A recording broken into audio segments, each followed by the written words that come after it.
Bearing the Cross of Trump by William. Politics and religion. Two topics that always get messy and don't really have a clear right or wrong all of the time. They have a lot of influence in big countries, especially in the United States.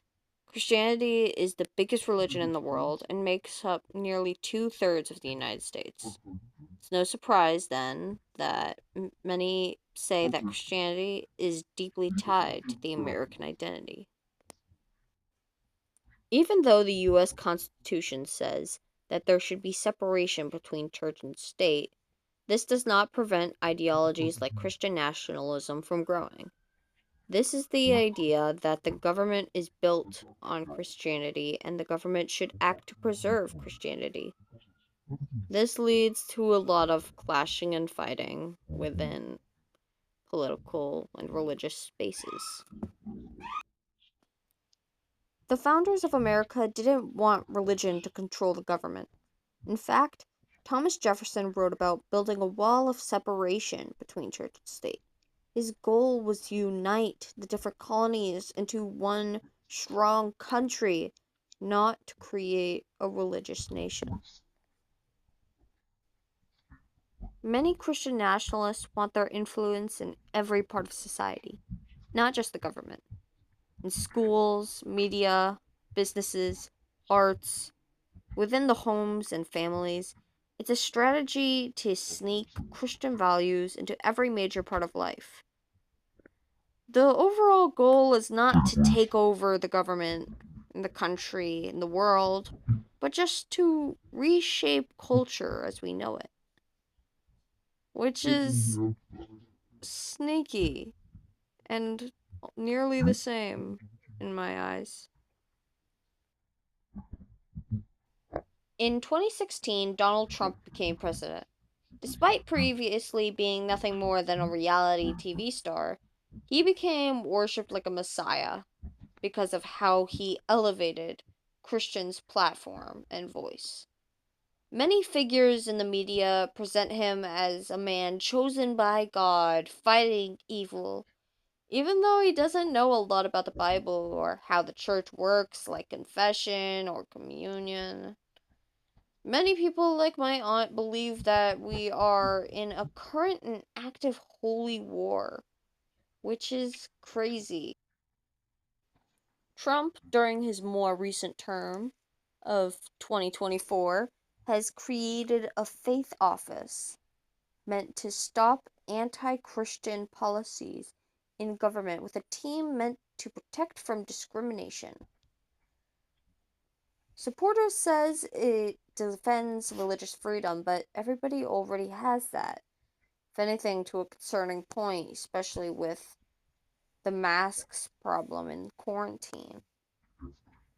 It's a water park in a rainstorm. It breaks the First Amendment and drowns out the voices of people who hold different beliefs other than Christianity.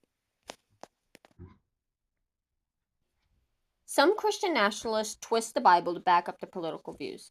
For example, one politician used a biblical quote to argue against helping new mothers with healthcare, completely missing the meaning of the actual verse. It was from the Cain and Abel story. After Adam and Eve get cast out, they have kids. One of the brothers hits the other with a rock and accidentally kills him. God asks, Cain, where's your brother? And Cain's like, I don't know. Am I my brother's keeper? Which is basically saying, is it my job to take care of him? And God's like, what have you done? Because, killed his brother. And then cursed him. So it was yes, it was your job, Cain. It was your job to take care of him. So, biblical lesson, you have to take care of your family and those around you. End of story.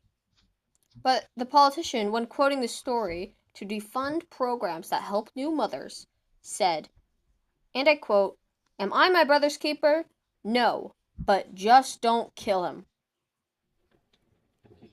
Well, I guess we could just be as terrible as we want to each other, as long as we just don't kill each other. Let's just start robbing banks. Anyhow, People that regularly attend church are actually not the bread and butter of Trump's fan base. Studies show that it's mostly non churchgoers identifying with Christian nationalism. People who don't read the Bible are the loudest about how the Bible should run the country. Even though Christian nationalism is very loud in the media, it's still a minority view. Most church going Christians do not strongly support Trump. In fact, those who attend church regularly are often more informed about the Bible and less likely to be swayed about twisted religious arguments. When faith becomes a political label, it loses its real meaning. Christianity isn't about control, it's about compassion. To protect democracy and preserve true faith, we need to speak out against the misuse of religion in politics. Christianity should return to its roots as a moral guide and not a political tool.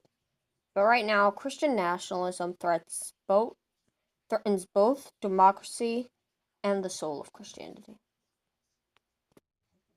Well, that's my take. Y'all have a good day.